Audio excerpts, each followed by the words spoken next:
ഇനി നമുക്ക് ബിസിനസ് വാർത്തകളിലേക്ക് പോകാം. ബിസിനസ് വാർത്തകളും ഓഹരി വിപണിയിലെ ക്ലോസിംഗ് വിശദാംശങ്ങളും കാണാം. മാർക്കറ്റ് വ്യൂ കൃഷ്ണ ചെറിയാൻ ചേരുന്നു ഉടൻ. സമർപ്പിക്കുന്നത് DBFS wealth management and non banking finance.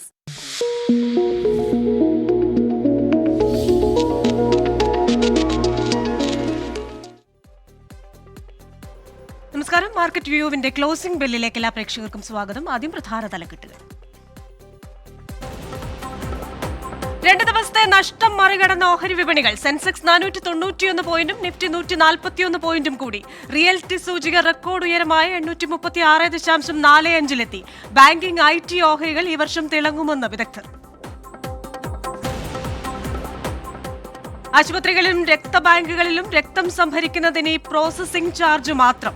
രക്തം വിൽപ്പനയ്ക്കല്ല, വിതരണത്തിന് മാത്രമെന്ന സംസ്ഥാനങ്ങളുടെ അഭിപ്രായം മാനിച്ചാണ് തീരുമാനമെന്ന് DCGI. രക്തദാതാവ് എത്താത്ത കേസുകളിൽ സ്വകാര്യ ആശുപത്രികൾ ഈടാക്കുന്നത് 1 യൂണിറ്റ് രക്തത്തിന് 3000 മുതൽ 8000 രൂപ വരെ.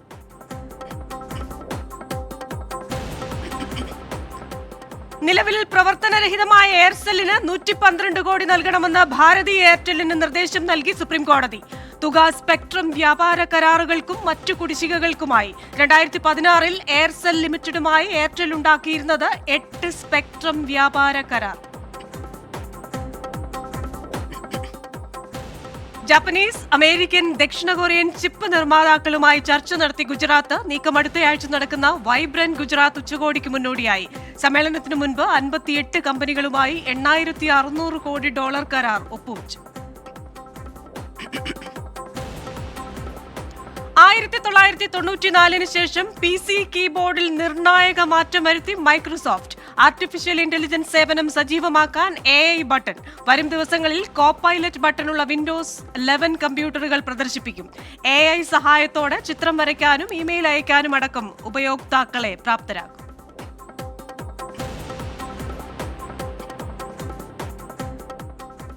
ഇനി ഓഹരി വിപണികളിലേക്ക് വന്നാൽ നല്ല നേട്ടത്തിലാണ് ഇന്ന് വിപണികൾ വ്യാപാരം അവസാനിപ്പിച്ചത്. ചൊവ്വാഴ്ചത്തെയും ബുധനാഴ്ചത്തെയും ഒക്കെ നഷ്ടം മറികടന്നുകൊണ്ടുള്ള നേട്ടമാണ് ഇന്ന് സെൻസെക്സിലും നിഫ്റ്റിയിലും ഉണ്ടായത്. ഓഹരി വിറ്റഴിക്കലിന് ഒരു അറുതി നൽകിക്കൊണ്ട് വാങ്ങിക്കലിന്റെ ദിവസമായിരുന്നു ഇന്ന് കടന്നുപോയത്.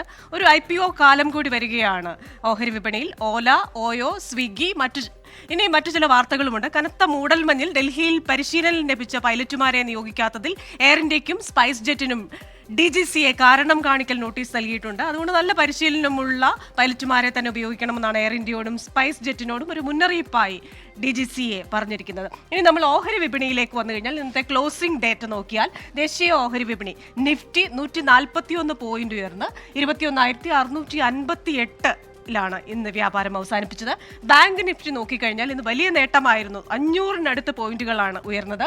490 പോയിന്റ് ഉയർന്ന് 48,195-ലായിരുന്നു ബാങ്ക് നിഫ്റ്റിയുടെ ക്ലോസ്. അതേപോലെ തന്നെ നിഫ്റ്റി ഫൈനാൻഷ്യൽ സർവീസസ് 260 പോയിന്റ് ഉയർന്ന് 21,516-ലായിരുന്നു ഇന്നത്തെ ക്ലോസിംഗ്. ഇനി BSEയിലേക്ക് വന്നു കഴിഞ്ഞാൽ BSE ആ സൈക്കോളജിക്കൽ നമ്പർ 72,000 എപ്പോൾ കടക്കുമെന്നായിരുന്നു നിക്ഷേപകരുടെ ആ ഒരു ഉറ്റുനോക്കിയിരുന്ന കാര്യം. ഇന്ന് 71,847-ലാണ് ക്ലോസിംഗ് വന്നിരിക്കുന്നത്. 490 പോയിന്റാണ് ഇവിടെ നിഫ്റ്റിയിലും സെൻസെക്സിലും ഉയർന്നിരിക്കുന്നത്. അമേരിക്കൻ ഡോളറിന്റെ കാര്യം നോക്കിക്കഴിഞ്ഞാൽ ഇവിടെ ഇന്ന് അമേരിക്കൻ ഡോളറിന്റെ മൂല്യത്തിൽ ഇടിവാണ് സംഭവിച്ചിരിക്കുന്നത്. 41 പൈസയാണ് ഇന്ന് ഡോളറിന് കുറഞ്ഞത്. 83 രൂപ 25 പൈസയാണ് $1 നമ്മൾ കൊടുക്കേണ്ടത്. അതുകൊണ്ട് തന്നെ ഇന്നത്തെ മുഴുവൻ വ്യാപാരത്തിലും നമ്മൾക്ക് നേട്ടമാണ്. 41 പൈസ നേട്ടത്തിലാണ് ഇന്ത്യൻ രൂപ ഇന്ന് വ്യാപാരം നടത്തിയത്. ഇനി ഇന്നത്തെ 10-year ബോണ്ട് ഈൽഡ്, ഇതും രാവിലെ നഷ്ടത്തിലായിരുന്നു. ഒരു ബോണ്ട് അല്ലെങ്കിൽ കടപ്പത്ര മാർക്കറ്റിൽ ഒരു ആരോഗ്യമില്ല എന്ന രീതിയിലായിരുന്നു രാവിലെയും ഇതിന്റെ പ്രകടനം. ഇപ്പോൾ അത് 7.22 എന്ന് പറയുന്ന പോയിന്റിലേക്ക് വന്നു കഴിഞ്ഞു. എന്തായാലും വിപണിയിൽ ഇന്ന് തിളക്കമാണ്. ഇത് നാളെയും ആവർത്തിക്കുമോ എന്ന് ഉറ്റുനോക്കുകയാണ്. കാരണം ഇന്ന് ഫ്യൂച്ചേഴ്സ് ആൻഡ് ഓപ്ഷൻസിന്റെ ഒരു അവസാന ദിവസമായിരുന്നു. എക്സ്പയറി ഡേ ആയതുകൊണ്ട് തന്നെ എല്ലാവരും അത് ഉറ്റുനോക്കി ആ വിറ്റഴിക്കലൊക്കെ നിർത്തി. ലാഭമെടുപ്പ് ഇന്ന് തീർന്നു. ഒരു കറക്ഷൻ സ്റ്റേജിൽ നിന്ന് മാർക്കറ്റ് ഒന്ന് മാറി. നമുക്കിതിനെക്കുറിച്ച് മാർക്കറ്റ് വിദഗ്ധനായ പ്രിൻസ് ജോർജിനോട് ചോദിക്കാം. DBFSന്റെ MD ആണ്. Shri Prince George, good afternoon. എന്തായാലും ഹാപ്പി ന്യൂ ഇയർ എന്ന് ഓഹരി വിപണിയിൽ ഇപ്പോഴാണ് പറയാൻ സാധിക്കുന്നത്. അതുപോലെ തന്നെ ഇന്ന് റിയാലിറ്റി ഓഹരികൾ നല്ല നേട്ടമുണ്ടാക്കി. ഇനി IT-യും ബാങ്കിങ് സെക്ടറും ഈ 2 മേഖലയിലും നിക്ഷേപം നടത്താൻ നല്ല കാലമാണെന്ന് പറയുന്ന വിദഗ്ധരുണ്ട്.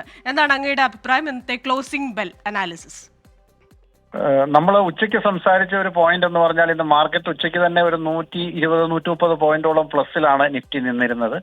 അവിടെ നിന്ന് മാർക്കറ്റ് കയറുമോ അതോ ഇൻട്രാഡേ ബേസിസിൽ ചെറിയൊരു സെൽ ഓഫ് ഉണ്ടാകുമോ എന്നുള്ള ഒരു കാര്യത്തിലായിരുന്നു ഒരു സംശയം ഉണ്ടായിരുന്നത്. ആക്ച്വലി സംഭവിച്ചത് ചെറിയൊരു ഇൻട്രാഡേ കറക്ഷൻ പോലെ ഒരു 30 പോയിന്റ്സോളം വന്നിരുന്നു. പക്ഷെ അതിനുശേഷം 3 മണിക്ക് ശേഷം വീണ്ടും മാർക്കറ്റ് കയറി ഹയസ്റ്റ് ലെവലിൽ തന്നെ 150 പോയിന്റോളം നിഫ്റ്റി പ്ലസിലെ തന്നെയാണ് ഇന്ന് ക്ലോസ് ചെയ്തിരിക്കുന്നത്.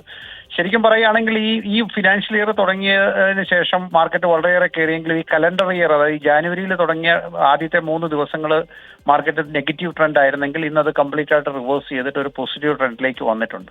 ശ്രദ്ധേയമായിട്ടുള്ള ഒരു കാര്യം, ഇപ്പോൾ ബാങ്കിങ്ങിന്റെ കാര്യം പറഞ്ഞു, IT-യുടെ കാര്യം പറഞ്ഞു. IT ഇപ്പോഴും അങ്ങനെ പൂർണ്ണമായിട്ട് റിക്കവർ ചെയ്തിട്ടില്ലെങ്കിലും ബാങ്കിങ് സ്റ്റോക്കുകളും പിന്നെ റിയൽ എസ്റ്റേറ്റ്, ഇൻഫ്രാസ്ട്രക്ചർ പോലെയുള്ള മേഖലകളിലുള്ള സ്റ്റോക്കുകളിലും ഒക്കെ വലിയ രീതിയിലുള്ള ഒരു ബൈയിങ് ഇന്ന് കാണാൻ പറ്റി. അത് തന്നെ ആ സ്റ്റോക്കുകളൊക്കെ പലതും all time high level hit ചെയ്യുകയും ചെയ്തു. അപ്പോൾ മാർക്കറ്റിൽ ഒരു നല്ല ഒരു ഹെൽത്തി സിറ്റുവേഷൻ തന്നെയാണ് നിലനിൽക്കുന്നത്.